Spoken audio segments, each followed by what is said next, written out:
So a little backstory. I remember seeing the Ratio 8, which is the bigger brother to the Ratio 6, about a year ago. It's beautifully crafted, it has that real wood trim, the stainless steel, the glass carafe, and the whole 9 yards, but I just could not justify the $500 price tag.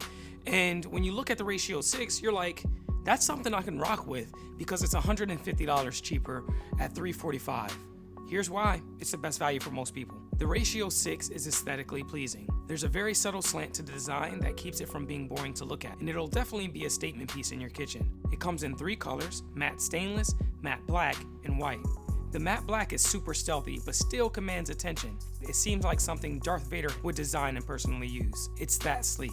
Everything is made out of stainless steel with minimal amounts of plastic trim. It all feels substantially cohesive and gives you confidence that everything is meant to last, which makes sense considering Ratio backs up their machines with a 5-year warranty. To brew a cup of coffee, pour water into the tank and then place the lid back on.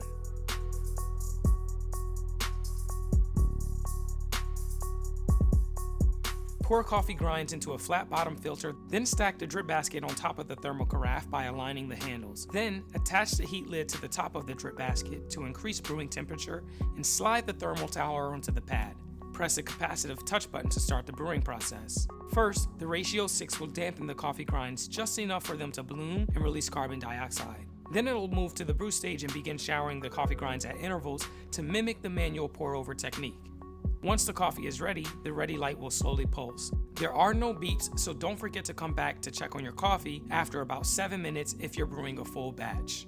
Serving coffee with a thermal carafe is relatively simple, although pouring can splatter just a little bit. I reached out to Ratio and they've told me to tilt the carafe, then pour, so that some of the coffee settles near the spout. And when I did it, it fixed the issue, and it sort of becomes muscle memory after you do it a few times. In terms of coffee taste, there are definitely a lot of influential factors, but the Ratio 6's automatic pour-over process and flat bottom basket definitely take the guesswork out of getting a great tasting cup of coffee.